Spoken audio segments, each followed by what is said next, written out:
Well, I went out on this boat, out of the Amsterdam lines. I went out steerage. There was somebody very nice in the Colonial Office Research Department called Sandy Chova, who became head of Oxford College, I think, who was a historian, incidentally, who allowed me to split my my travel money to go out twice. Mm. And but I went on the boat train up to Liverpool, and I was met there by somebody from the outer Dempsey line who said to me, "You do realise you're travelling with a lot of black gentlemen." I said, "Well, I suppose I'll have to get used to that because I'm going out to study them." So I was allowed to get on. And I got on this boat. It was rather depressing. It was right down the hold. And we were allowed up on deck for, half an hour or an hour every day. But I had very interesting company down there because the Africans I was with, one was going to be a lawyer, one was a lawyer, one was a doctor. I can't remember the others very much, but the other people who were in my cabin. So I probably had a lot more intelligent conversation down there than I did up in second or first class with Europeans. Anyhow, I was met in Ghana by a former student of my 40s, or a friend of his, I can't remember now, when I met Goody. The former student's name was Goody Busia, who wrote a book on the Ashanti and eventually became Prime Minister after Nkrumah. And he was head of the sociology department in Legon.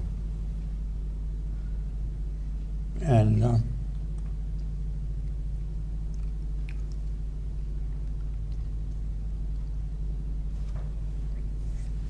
he was and he looked after me. And I suppose having been a prisoner of war, and also I felt my age was against me, I wanted to get things done as quickly as I could. So time was very important to me.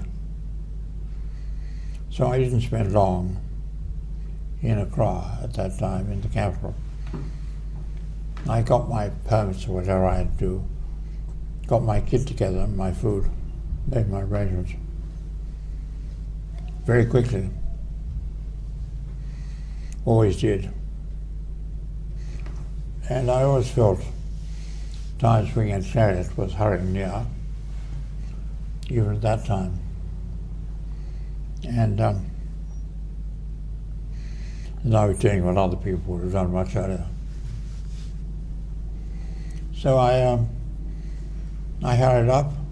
I went up to Kumasi, which was the head of the capital of Ashanti, or I mean the division of Ashanti.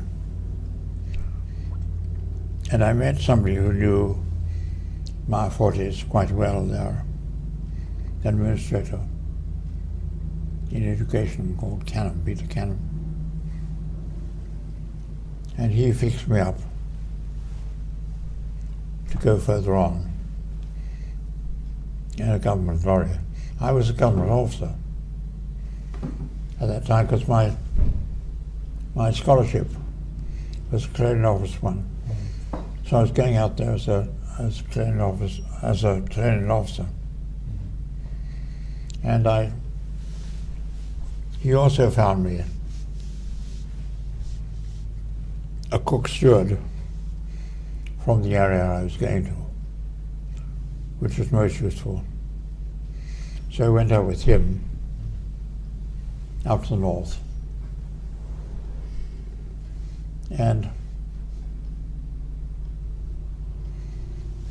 I stopped the night when I got into the Northern Territories in a huge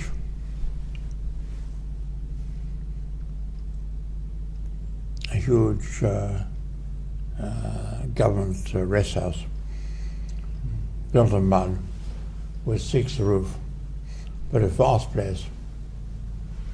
Whereas a man, I remember this day, the district commissioner, Matrilineal, a very pleasant chap.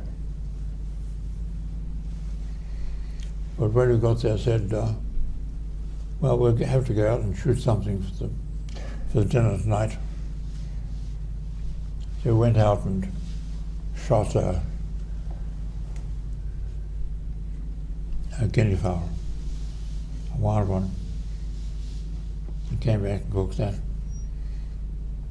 And then I went on the next day to the next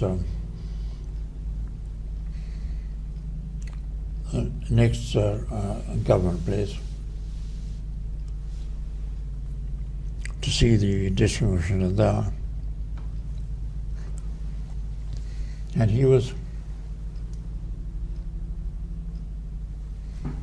his sister was married to an archaeologist in Cambridge.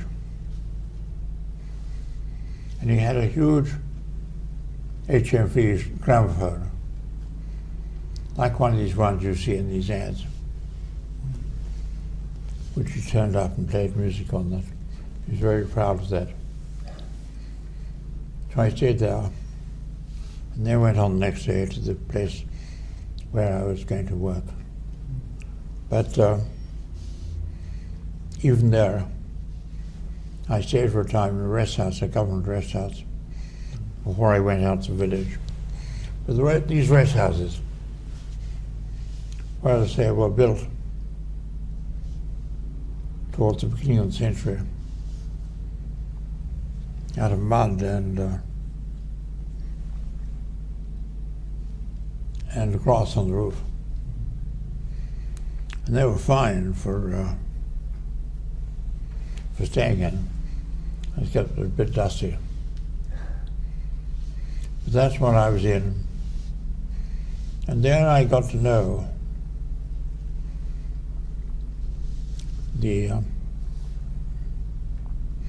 someone who was headmaster at the local school from the area, a very intelligent man,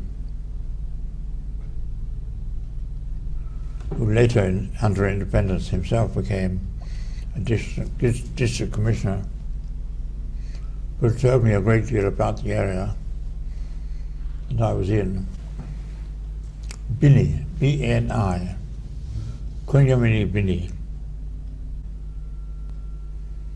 And anyhow, he knew a great deal about the area. So he oriented me. And he oriented me and suggested I should go down to this place that I eventually went to, called Birriful, which was about 10 miles, 15 miles away from there.